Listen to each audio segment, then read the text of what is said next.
Hi, and welcome to County Records Research. This is our Friday webinar, February 17th, 2017, a very fast-moving year, and we're going to look today at some properties that are going to auction in the next week. And I'm going to go ahead and put a little typed note in here.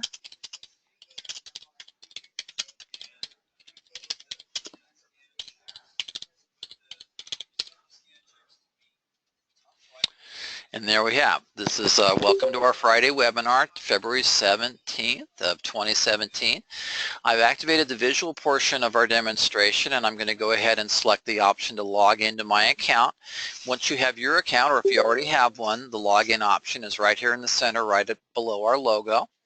And I'm going to go ahead and I'm going to type in my username and my password for today. And we have our image below with numbers and letters in order, and looks like I can make it out, so I'm going to go ahead and type in what I think is the image.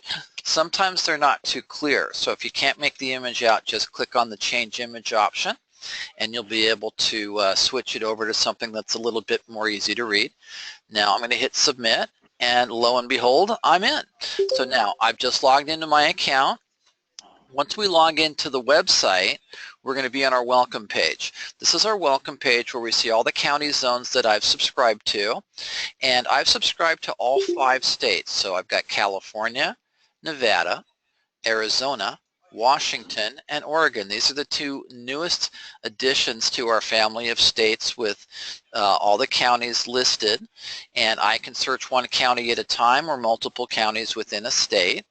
At the bottom of the page, it gives me some pointers, and if I scroll all the way down, of course, then this gives me access to other training and support materials from the site, including our calendar of coming events, of course, which a lot of you come to our webinars from the calendar of coming events. Any of you that are watching this presentation recorded on our YouTube channel, then just be aware that once you go to our website and become a subscribing member, that we provide these trainings every Wednesday and every Friday.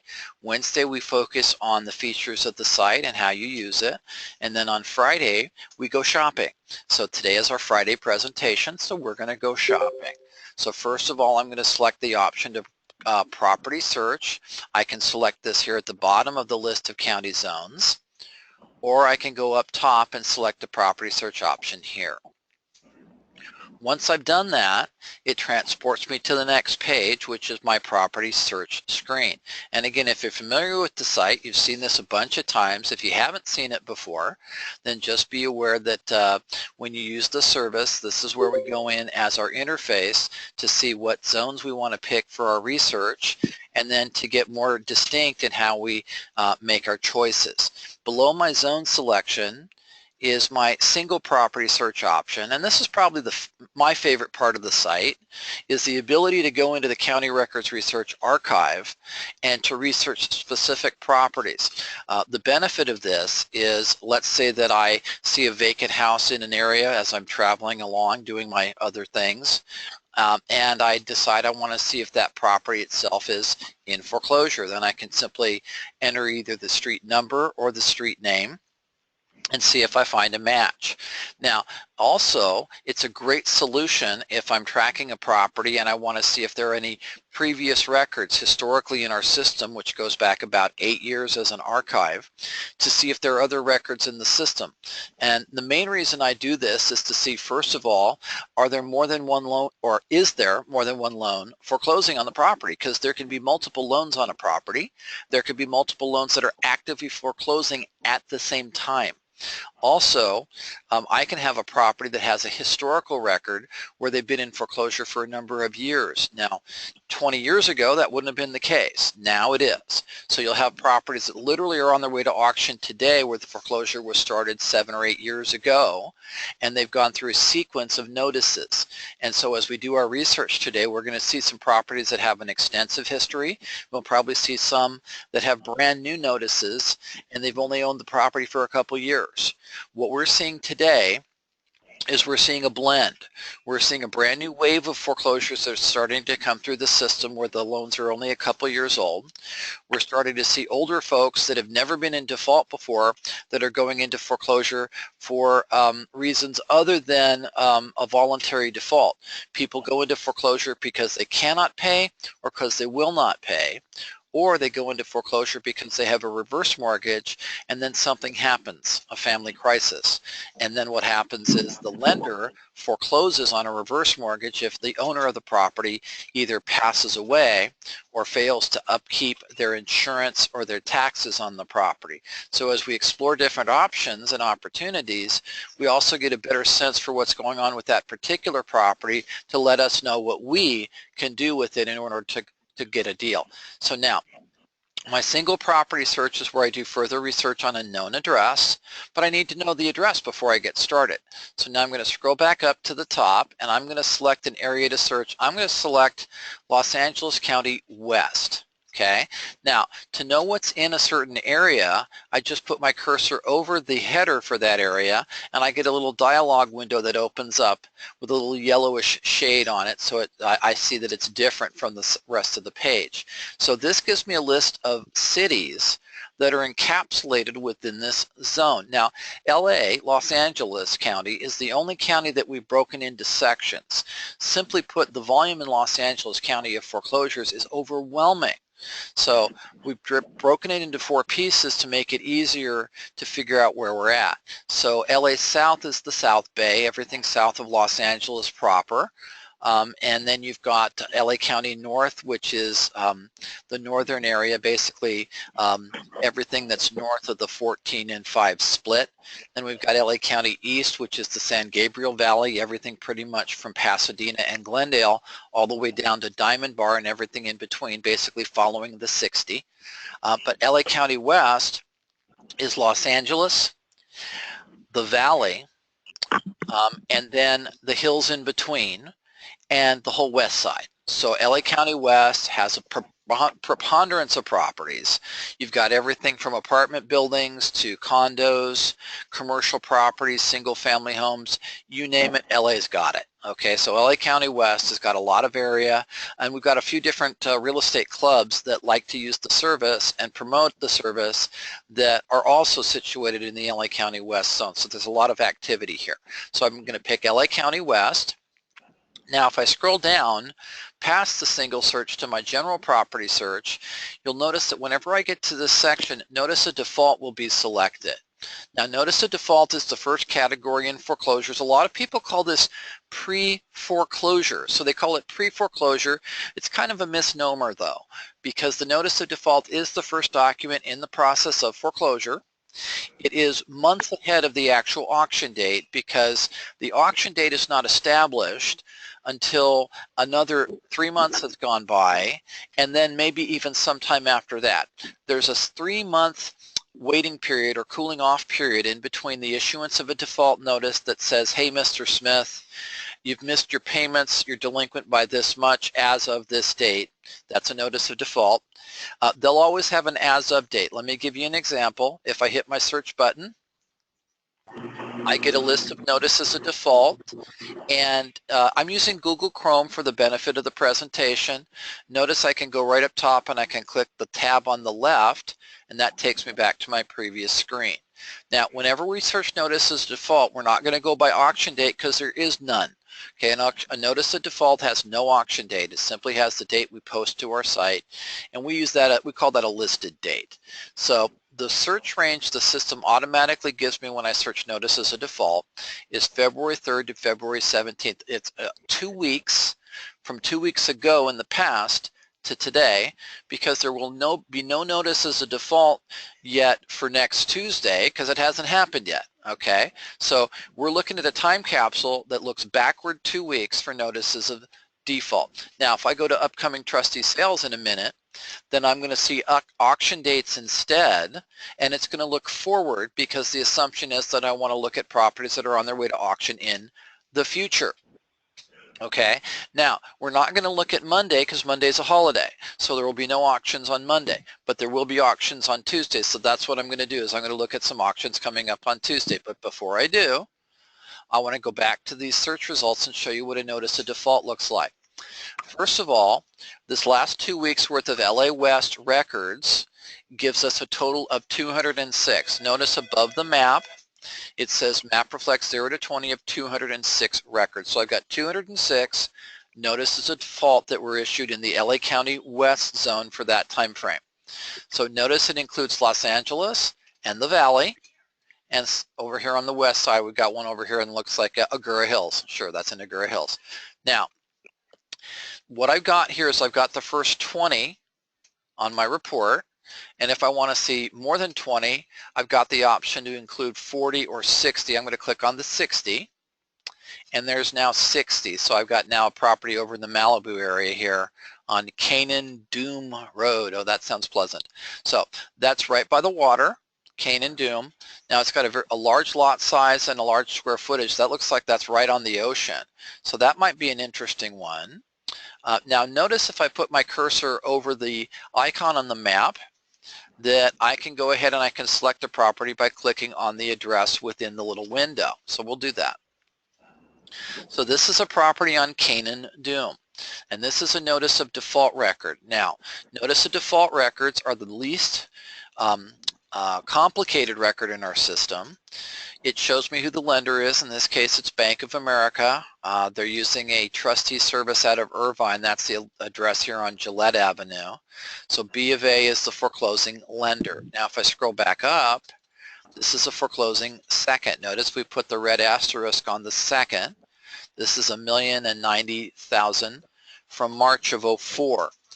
Now also notice there's a senior loan evidently for $1,110,000 from 2002, and then a third for $1,200,000 from 2008.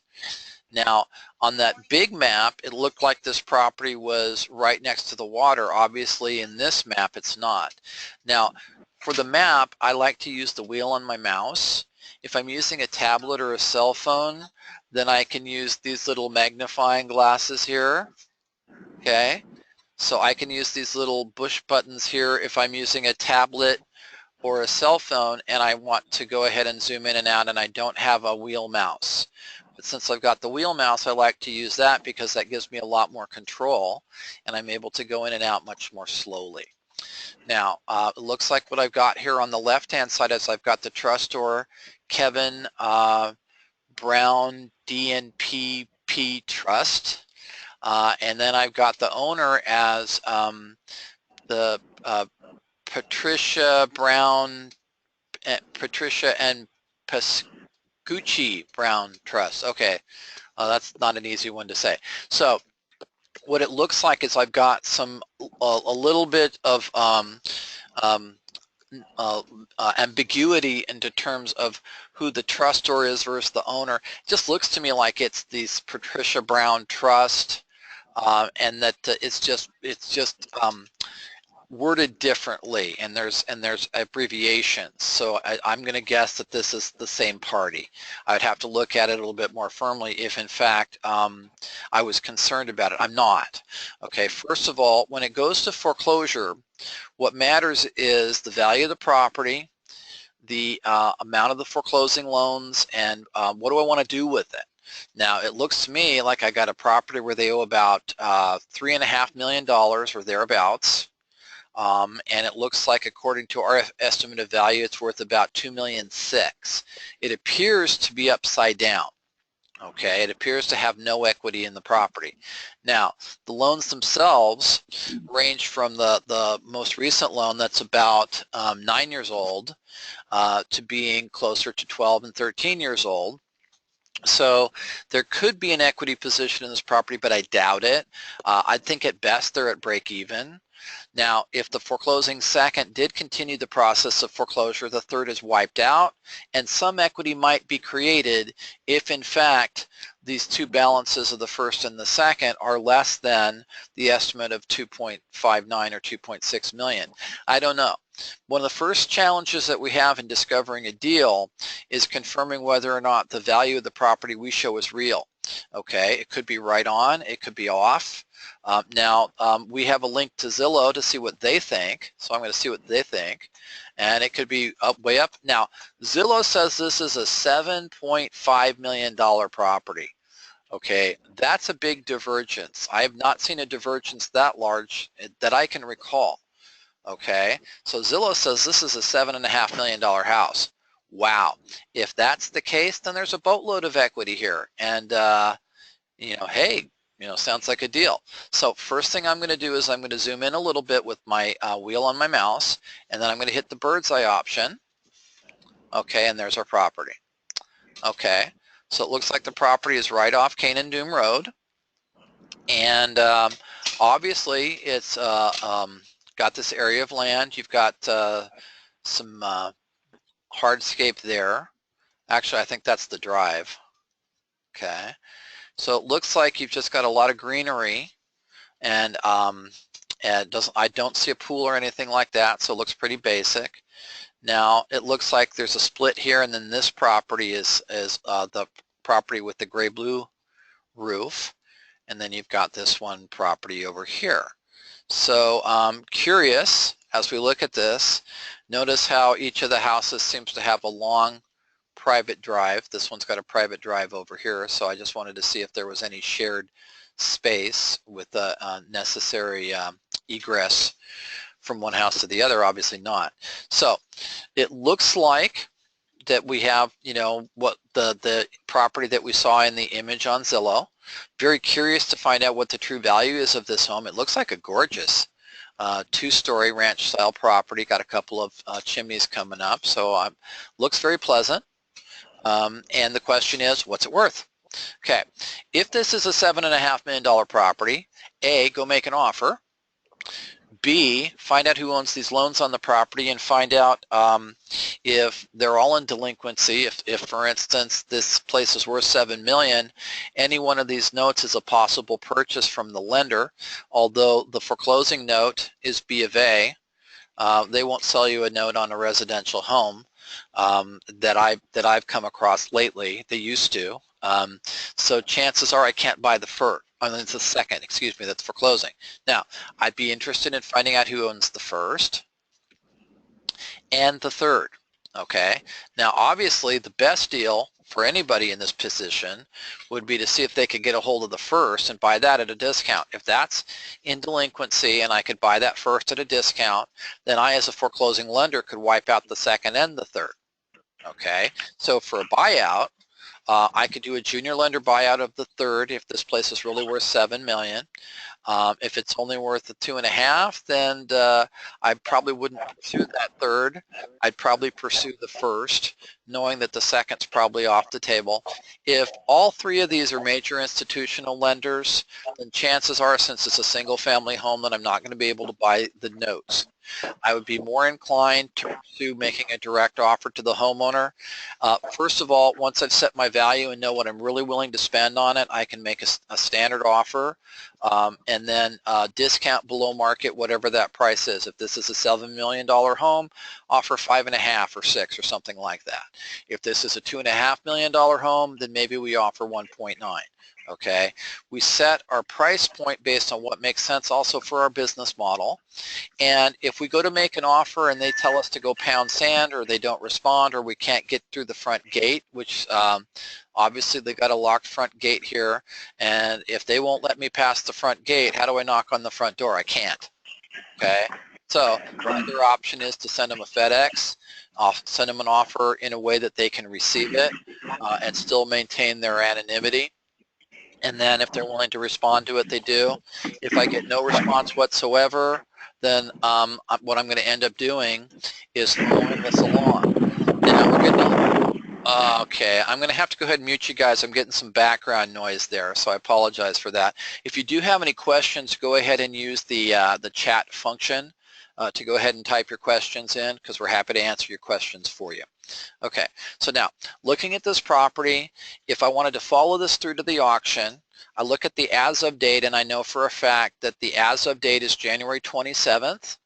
So if I project that forward, I'm looking at a notice of sale coming out approximately April 27th to the beginning of May.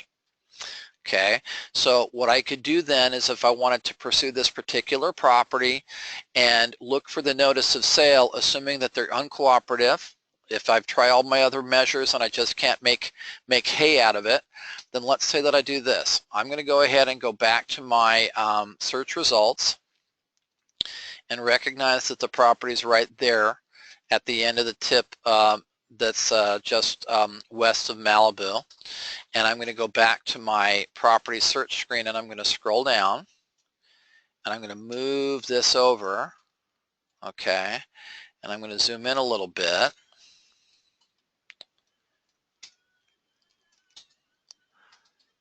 And I want to see if I can get this map. Now notice I'm going to go back to the map and zoom out. So see where PCH is right at that point. Okay, and that's Canaan Doom. So there. So I've got this intersection right here is the one that matters to me. So I'm going to go here and I'm going to say that's where it's at. So I'm going to use my polygon search and I'm going to say left click, left click, left click, left click, and then I'm going to go over and I'm going to hit close poly shape. And what did I just do? I just created a box around my target property because I want to get notified if a notice of sale comes out on this property. Okay, so now I'm going to zoom up and I'm going to hit, oh, first of all, I got to switch to upcoming trustee sale because there's a method to my madness, and I'm going to hit save this search. Now, the system just remembered the polygon I created. It just memorized LA County West, my zone, and it just gave me a header that I can fill in, and I'm going to call this my Canaan Doom. Sounds like a comic book title. Okay, Canaan Doom NTS, and I'm going to call it my polygon. Now, NTS is for notice of trustee sale. And what I've just done is I've created a polygon to search for notices of trustee sale in that target area for that one specific prospect.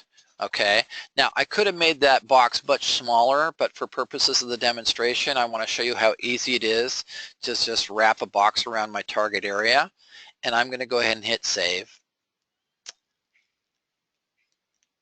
And now that search was just saved to my Save Searches window. If you're not familiar with this window, you can go to our Wednesday polygon or Wednesday webinars that are saved on our YouTube channel. If you go to YouTube and select County Records Research or use the Calendar of Events button down here on the left, then you can hit the launch window to see our previous presentations, and you can see how I have set up those various save searches just like I did now and set up this activate notification function. Now this Canaan Doom NTS polygon, I'm going to go ahead and hit the activate option, and it's now highlighted in blue. So I have just created an automated researcher who's now going to go into the site whenever notices of sale are added and look for anything in that box. And if I get anything, then I'm going to get an email, and it's going to come in and it's going to look just like these. So here's one that I set up for the Lancaster area, Santa Clarita, Canyon Country, Palmdale. Okay, here's one that I set up for Palm Springs. It's a property on Sunrise Way. Here's a property I set up for Irvine. So I've got a couple of NODs that popped up in Irvine. So as I set up my various saved searches, then what I do is I activate them on demand, and I can delete them once I'm tired of them or don't need them anymore. But if I've got specific clients that have specific applications, or for instance my personal desire, I bought a property just a couple years ago in Fountain Valley. So as I was searching for that property, I set up my Fountain Valley NTS polygon for notices of trustee sale as I was searching for opportunities for parties in desperation in property in the city of Fountain Valley here in Orange County. So that's I still keep that activated periodically to see what's going on in my neighborhood. and to see for new opportunities in case I plan to invest in something in the area. So that's my my activated. Now if I don't want to have it activated, I can just click on deactivate and turn it off. I don't have to delete it because I might need it later. Now if I realize that a search that I've set up is no good, then eventually I can just click the delete button. And if I do, the system's always going to ask me, are you sure you want to delete this record? And if I'm sure, I'll hit OK. If not, I'll just hit cancel. And then I'll decide that I've changed my mind and I don't want to cancel that record out. I just want to keep it deactivated. Okay, so now what I just did is I set up an automated search function to notify me of any new notice of sale that comes out, and I drew that box right around that particular property, because if nothing else happens, then this could go to auction. If it goes to auction, then the lender in second position will only be able to ask for what they're owed. Now, they're only owed $1 million or so. Now, the other question is, are there any other records on this property in our system? There should be maybe one if there's been a previous notice filed, or none. This could be the only record in our system, and here's how we find out.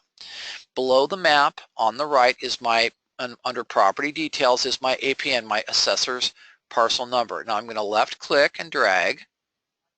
I'm going to right click and hit copy. Now I'm going to go back up.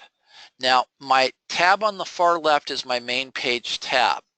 I had gone to my searches, so now it's over in the my searches section. To get back to my property search window, I just click property search and I'm right back at my properties. Okay, now I'm sorry, it's to my property search screen, excuse me. Now if I scroll down, I'm going to use that single property search option that I mentioned, and I'm going to go ahead and I'm going to drop my parcel number in there, and I'm going to go ahead and I'm going to hit search. Now what just happened? The system just gave me the same profile that I had before. Notice this notice to default with a listed date, and that's the date we add to our system of February 6th of this, the 6th of this month. Notice if I hit the property profile window for the other one, it's identical. So February 6th, it's the same record. That tells me that this is the only record in our system. Otherwise, I would have gotten a laundry list of records for this property. So none of the loans is foreclosed except for this one now. That's actually a good sign from the perspective of that I don't have any other active foreclosures on the property that would prevent me from bidding at this auction. However, on a negative side, I don't really know how far behind they might be on the first loan. However, I can guess, because notice we've got $1 million second, and the delinquency is about $33,000, or about 3 months delinquency. I'm going to guess that they're about 3 months behind on both of these loans because their payment's probably about 10 grand a month. Okay, and I'm just ballparking it because at this point that's the best I can do. Now, if they've only missed 3 payments on a loan that's 13 years old, then if I'm smart, I can kind of extrapolate. I can pull out an amortization schedule and kind of figure out where they're at. Okay, and if I can figure out that where they're at on these loans, then I can figure out what their total indebtedness should be. Now, the reason I'm just stating that is this: if the amount they owe is reasonable compared to the market value of the home, and I'm willing to take over payments, then I could go to them and I could approach them and I could make an offer, or I could have a realtor do it for me and simply try and put this property to bed by making an offer the old-fashioned way and taking it through escrow. If I determine that that's what I want to do and I get no response, and the notice of sale comes out and this house gets set to go to auction, and I've determined that there's a boatload of equity here for me to take advantage of, then I've got plenty of time now to plan for that auction that's going to come sometime, we're talking May. So we've got an opportunity here to plan ahead, to make offers, to even look into buying the first note if we can buy a note. So what I would be doing here is kind of laying my groundwork. I got plenty of time because this is a notice of default record, and so notices of default give us much more time before the final sword's going to fall, so to speak, on the homeowner. So we got a lot more chances to try and work the deal out. Also notice on a notice of default record, as I said, these are the less intricate of our records, but still at the bottom, I can put in notes, I can upload photos, I could go up top here and save it to my Properties folder. I could even create, if I wanted to create a Malibu folder, I don't have one, but I could create one. If you visit us on our Wednesday presentations or go to our YouTube channel, you'll see that it's very easy. That's why I've got all these different folders that I've created. And so I could create a folder and drop it into that. I could also go up here to the send by email option and email myself a record on this property with a note of what to do about it, or if I wanted to forward this record to my realtor friend and have them do some checking for me, then maybe they could go out and see if they could visit the property and make an offer on my behalf. Okay. That being said, let's close out that record. We're going to close out the other record here. That leaves us back at our property results screen. Now I can close that by clicking on the tabs X at the top using Google Chrome's tab function, or I can go down to where it says return to property search under the map and click on that, and I'm right back at my property search screen. Now, as I said, what I wanted to do today is I wanted to show you some upcoming sales that are going to auction next week. So what we're going to do is we're going to go down to our general property search screen. We're going to pick upcoming trustee sales. Now notice what the system just did. The listed dates that we had for those default notice or pre-foreclosure records are now gone. The listed dates have vanished. We've got auction dates instead. Remember what I said earlier. When we get listed dates, we're looking back in time. When we get auction dates, we're looking forward in time. Now, a point I want to make to you is that these dates are not set in stone. I can go back in time, months, even years. I can go forward in time. But remember, going forward in time on auction dates is not that productive because today's auctions will get postponed, many of them, to next week and the week after and the week after that. And properties next week will get postponed again as well. It's a constantly moving target. So our system is going to give us a 2-week range backwards or forwards. I can expand this range to include a whole month, and I can go forward or back in time. But if I want to look just at auctions that are going next Tuesday, which is what, the 21st, then I'm going to go ahead and I'm going to change them by clicking the calendar here, and I'm going to select the 21st in the first box. This is a range, remember, from one date to another, so I'm going to pick the 21st in the second box. Now, notice in this grouping it gave me March 3rd, so I want to use the back arrow, just the single arrow, to go to February. And I'm going to pick the 21st. So I've got now the 21st to the 21st, and I haven't selected property type. Now, just mind you, since I just showed you how to set up a polygon, remember, we can get real nitty-gritty in here.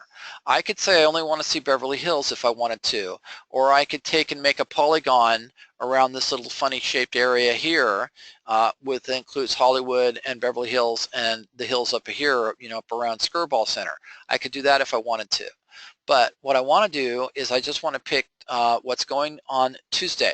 Now, another thing that I want to do is I want to pick my auction location. Let's assume that I'm planning to grab my cashier's checks because I'm Mr. Moneybags, right? I'm going to take $1 million or something to the auction on Tuesday, and I'm going to go buy myself a house, okay? So let's say I've got my Tuesday date. Let's go ahead and pick our auction location. Now notice there's a lot of auction locations here. Now some of these are used every day. Some of them hardly ever at all, okay? Now the one location that we like to use the most often is 400 Civic Center Plaza in Pomona. This is the most commonly used location for all of LA County. Whether it's a house in Long Beach or a condo in Cerritos or a fourplex in Southgate, it's most likely going to sell at this location. Okay, now 400 Civic Center Plaza in Pomona. Now I could get even more intricate. I could use my property use code option and I could select only apartments. or just single family homes or condos, or I could say I want commercial. Now, if I picked commercial, then I could get into subcategories and I could pick just a specific type of property, like a storage center. You know, because some people like to get into buying storage buildings. So there's a lot of variety that you can use. You could pick just mobile home parks. So again, my focus when I do my research is I have a set belief system. I think less is more. I think the less restrictions I put on my search, the more records I'm going to see when I pull them up, and that means that I'm not going to miss an opportunity because I got too laser focused and was only looking for condos in Beverly Hills. Okay, because if I limit my search too much, then I might step over $1 to pick up a dime.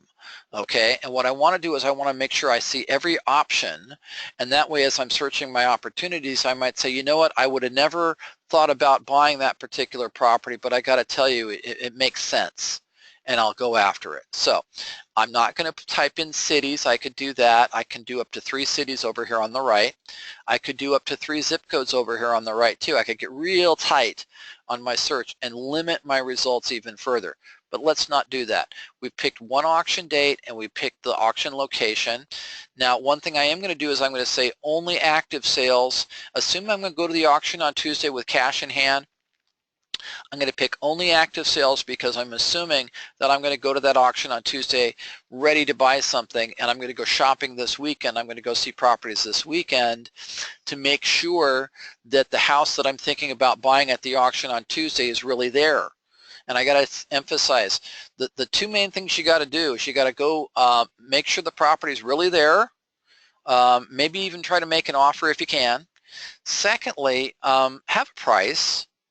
Know how much you're willing to spend. Whether I'm going to go offer Mr. Smith to buy his house or that property that we just saw, have a price. Okay, is it a $7 million house or a $2 million house? Okay, have a price, because if you spend $6 million at the auction and you find out it's a $2 million house, you are not the smartest kid on the block. You're not the smartest tool in the shed. You need to make sure that you set a price point that makes sense for your business model. If you're doing this for business, if you're simply buying a house for yourself, don't you want a good deal anyway? Okay, so do your homework, and that's why we're here to help you do it. So I'm going to hit search. Now I'm going to hit without polygon this time because I'm not using that little polygon shape. Now, even though I placed all those limits, you know, the date range is only Tuesday. LA West is the only part of LA County we're searching. But the bottom line is, look what I've got here. Now, I want to check one thing. Let's uncheck that. Now, I did notice as I came back, there was a check mark under all LA County. So I noticed that I got something up here near Lancaster. So I want to make sure that my search is right. So I'm going to hit my search again. That's better. There, okay. I had all LA counties selected, so I had areas coming up because I thought it was a little high, okay? I thought that was a little high, and I actually had some artifacts because I had a check mark on all LA County, okay? So now, what I'm going to do is I'm going to go ahead, and because I've got 0 to 20 of 39, I'm going to hit the 40 option. Now I've got 0 to 40 of 39, or all of my records visible. Okay, now, so since this is Tuesday, I've got all my records visible. Notice that I've got, first of all, the bid now option on most of these records. The bid now option is there. That means that I can use the County Records Research bidding service if I've got my cashier's checks and my power of attorney with the bidder, and I can be buying properties at the auction on Tuesday by simply posting my bids now. Okay, if my checks are already with the bidder and my power of attorney, then all I need to do is put dollar figures. Now, let me point out a few things. Notice that most of these in the center column have no opening bid announced. It simply says not yet announced. That's going to be the most common thing you're going to see with upcoming sale properties, is you're going to see not yet announced. The reason being is that the lenders usually don't announce the auction opening bid until the very last moment. Now there was an exception as I was scrolling down the page. I saw an exception here. Now this is a property on Main Street in Los Angeles. Now it appears that this record somehow got recorded in the system 2 times. This appears to be a commercial property. Okay, this is a commercial. The reason I'm saying that is notice that we have an estimated value of 0. That's not common. Notice how every property has an estimated value except there are a few exceptions. Here's vacant land in LA, and here's a property on Hill Rose in Tujunga. And these appear to be commercial properties because of the 0, and because how do you rate the value of a commercial property is based on income. We don't have access to that. We have access to the foreclosure records. So any of those I'm going to assume, because I didn't select only residential, I'm going to assume that those are commercial or industrial properties, or like I said, vacant land. Okay, now as I scroll down and look at my different opportunities, I can see that I've got an address, a city, a zip code, bed and bath counts. I've got my estimates of value, and I've got my amount owed, amongst other things.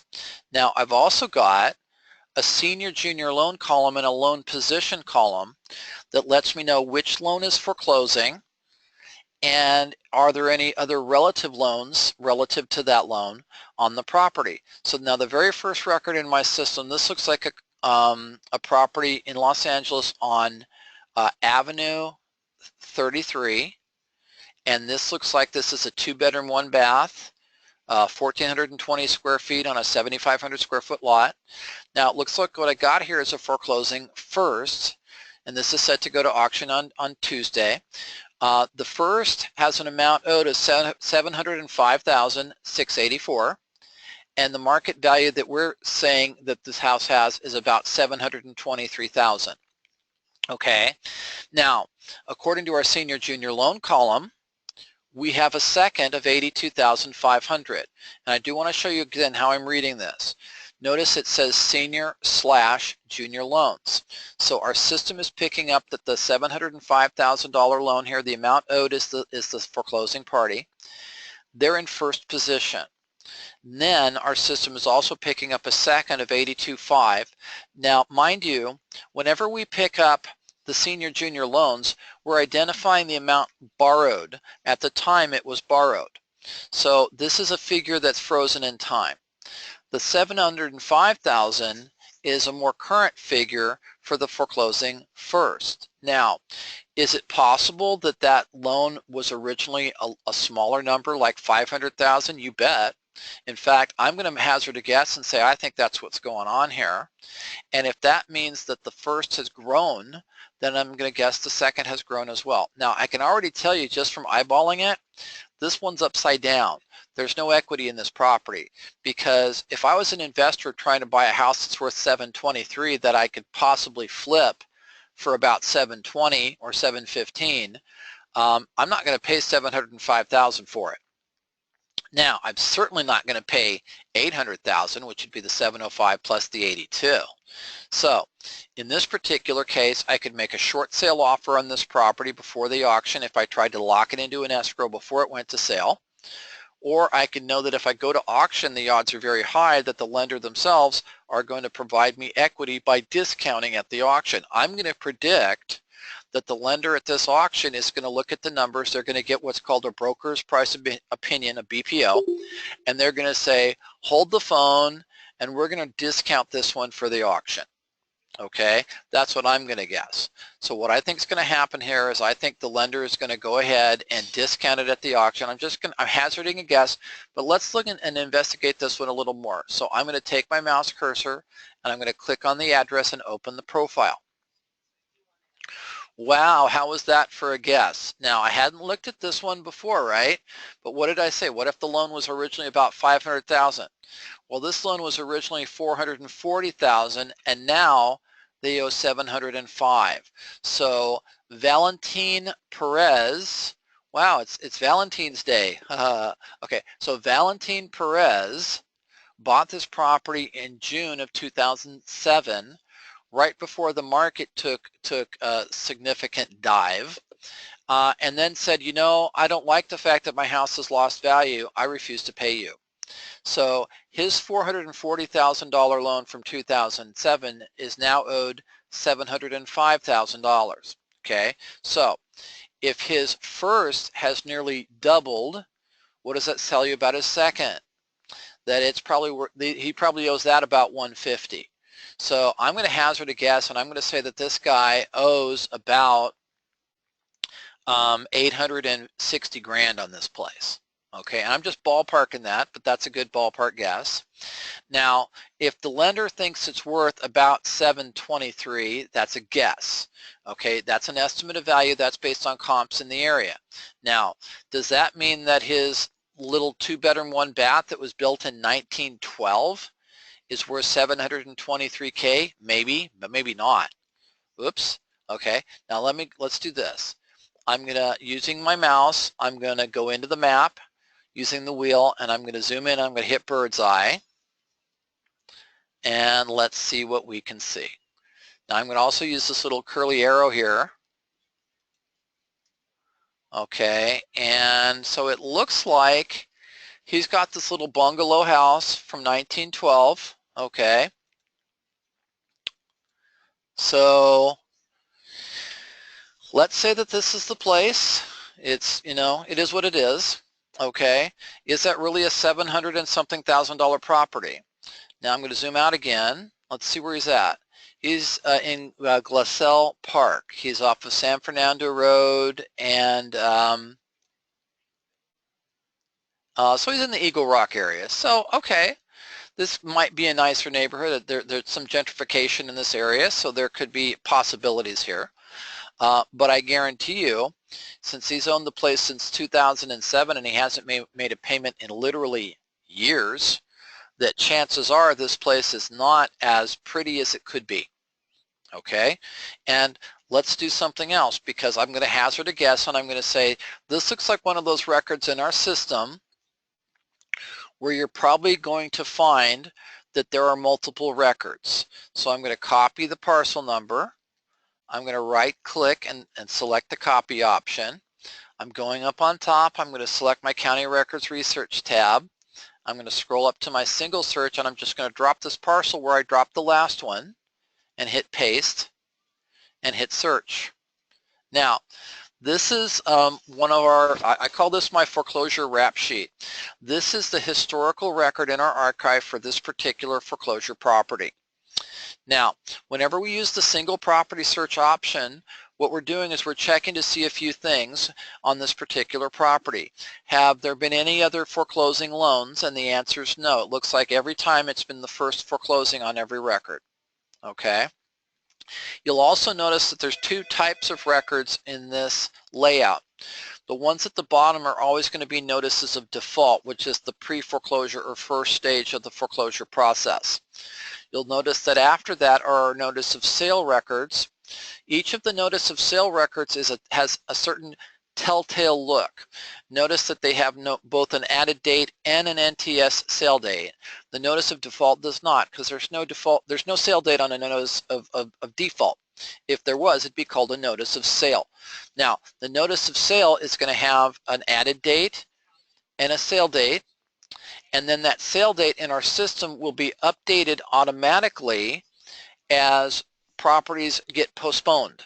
So each of these records is a record from our archive history going back to 2011. So what this tells me is, without even going to this home or without calling a title company, I know that Valentin started going into, or got his first notice of default back in 2011.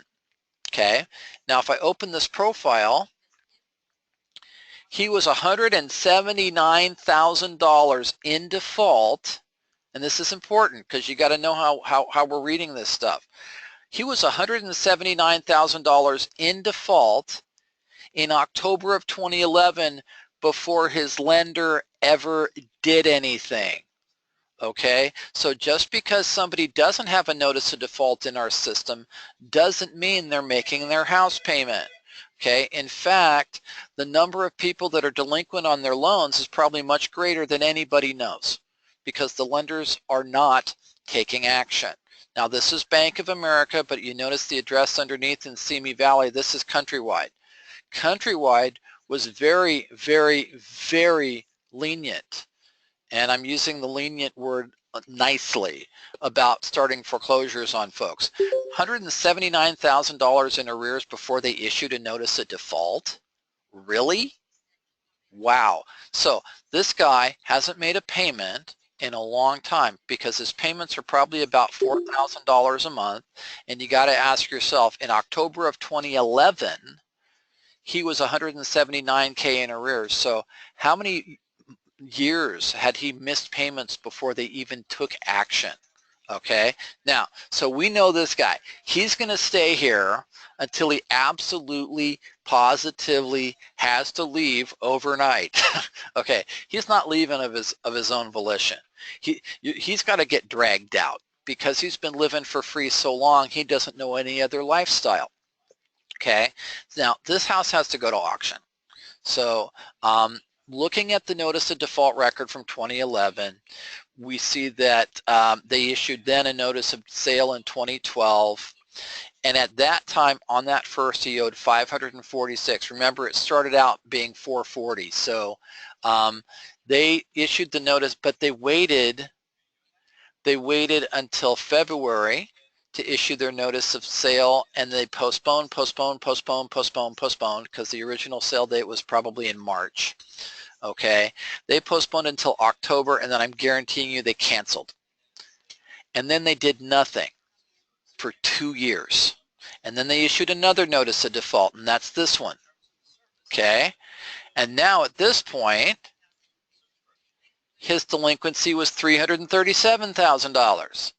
My goodness, that's almost as much as he borrowed in the first place. Okay, and still, oh, hold on a second, I lost that. So still, so that was in October of 2014. Then they waited until February of 2015 to issue a notice of sale, and they still didn't take his house. And then they waited until May of 2015, issued a new notice of sale, and they still didn't take his house. But notice the estimated minimum bid, which is the amount that's owed the lender, escalates each time.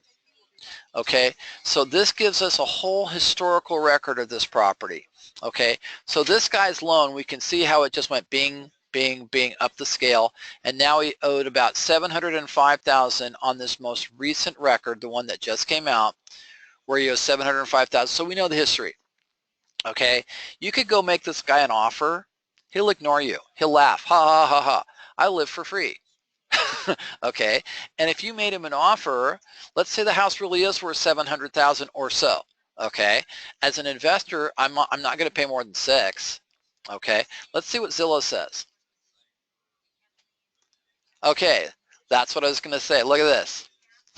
So someone's got a short sale offer in pending in escrow at $479. Okay, so someone's got an offer in escrow pending at $479 on this place. Okay, so maybe it'll close. Okay, I would make a short sale offer. Now, I'm kind of shocked that the guy took an offer. I mean, I can't even imagine that he's worried about saving his credit. Okay, but someone's got an offer in at $479 who saw an opportunity, and you know, who knows? Maybe it's a friend of his. You know, I'll buy your place, let me make a short sale offer, and I'll let you stay there. Who knows? Who knows? Bottom line is this. This one should go to auction to clean the slate. If it actually closes escrow at $479, I'll be surprised. What is the Zillow value on this place? Zestimate's at $640. You know what? I'm going to make a guess. I'm going to guess that this falls out of escrow. I'm going to guess that this attempt to buy it as a short sale was actually through somebody that's a friend of his. And I'm going to guess the lender's going to get a broker's price opinion, and they're going to say this is a $600,000 house and they're trying to buy it for $479. This smells. And I'm going to say I think the lender's going to turn it down. I think they're going to go to auction. Now at auction, it's a cash purchase. At auction, the lender can discount as low as they want to go, because remember this, when I make a short sale offer, that short sale creates a comp for the market. Okay, so if I bought this house at $479, okay, let's say that he's got neighbors, okay, and he does. Where's that property at? Hold on. Let's say that he's got neighbors, and he does. What does that do to the value of their homes? If he sells this for $479, what does that do to the value of this house, and this house, and this house? Okay, if it goes through escrow at $479 and it closes, every one of these houses is going to go down in value. Okay, what if they have a big mortgage? What if they're already, you know, delinquent like he is, and we're debating about what to do? They're just not going to pay. Okay, very likely what the lender is going to do is they're going to understand this, because, you know, they got to understand the psychology. They're all about getting paid, right? What's very likely going to happen is that this is going to fall out of escrow. That what's going to happen is the lender's going to take it to auction, and they're probably going to sell it for right around the same price. They're probably going to take it down to about $500,000 at the auction, but it'll be cash, and it will not create a comp in the area, so it will not jeopardize the value of other homes selling in the same market, and it won't jeopardize the lender's chance to get paid on those loans. Okay, because the lenders are very careful today. They're not making mistakes like they did back in 2008, where they discounted too much on a short sale, or they took a whole bunch of properties to auction all at the same time and affected market values. That's why values are up so high. The lenders are very, very careful. They're very cautious, and they don't want to see a situation like this where every house in the neighborhood is going to drop in value by $100,000. Okay, I just don't think they're going to let it happen. So I would keep an eye on this one and assume that it's going to go to auction. Assume that I could get it for about $480,000 to $500,000 at the auction, and I think that's what's going to happen. I don't think that's going to close escrow. Okay, I'm going to close that one out, and I'm right back at my report. Now I'm going to close out that single property search option, and I'm going to go to the very next one now. We've only got a couple minutes left. I just want to see if we got another one here. And let's go to, this one looks interesting, on Blue Canyon Drive. This is in Studio City. Now this is a 3-bedroom, 3-bath on a big lot. I'm wondering if this is a duplex. Now look at the value compared to that last one. The value is about 1.87, and the bank is owed about 1.76. Very close, but there's at least 100,000 in equity, and that's what our system says. Notice the auction equity column. On this one, our system says there's auction equity of about 103,000. Now, if that's not enough, don't worry about it, because at the auction, the lender is very likely to discount at the auction, because again, they are taking cash at the auction. It's a wholesale deal. It's a net liquidation value. It's not a comp. It's not a comp. So could they go to 1.6? You bet. I think they will. I think they'll go to 1.6 or even 1.5 and change at the auction, because they want that investor to show up, and they want that investor to buy this property, because that way they get their cash. Okay, and this is $1.5 million. I'm sure they'll take $1.5 million for this place. So I'm going to open up Blue Canyon, and let's see what we got.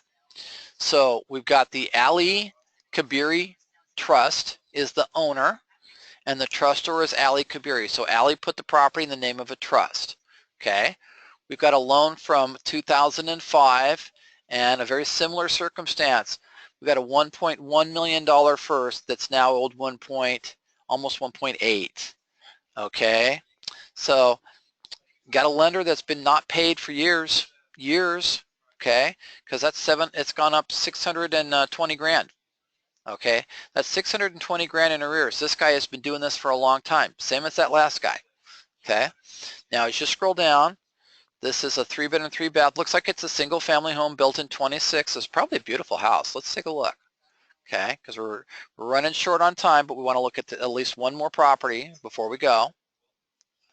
Okay, and let's see what we got.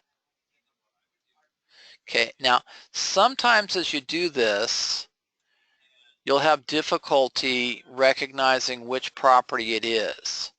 So it seems like it's this one right here, although I'm showing this over 28 square foot. So I'm wondering, you know, how this is built out. Because of the trees, I'm a little at a loss. So notice our dot, our blue dot is not giving me all the information I want. I'm going to hit my Zillow option to see if we have any photos, and I got nothing. Oh, wait a minute. There we go. Okay. So not a lot. So it looks like it's this property here. Okay. So if I go back, so is it this one? See, one of the things you're going to find out when we're looking at this information, there's no substitute for research. So it might be this property. It looks like that actually is a two-story that's kind of hidden in the back. Okay, what we need to do is we need to do our research. We need to make sure we know what we're buying. We need to make sure that we set a price point that makes sense. Our system says this one's worth about 1.8. What did Zillow say? His estimate, none. But in 2015 it was assessed at 731. So notice the big delta there. Now on that last one that Zillow said was worth 7, we said it was worth 2.5. Now we say this one is worth $1.8 million, and Zillow says it's only worth about 700,000. You notice how you have to be very careful about what you do. You have to make sure you know the value of the property. You have to do your homework. And again, if I was going to buy this particular property at auction, before I'd ever go to the auction, I'd have to make sure that this loan from 2005 is a first, okay, because I doubt it. Okay, this is probably a refi loan because values were up in 05. I'm going to guess he bought it before then.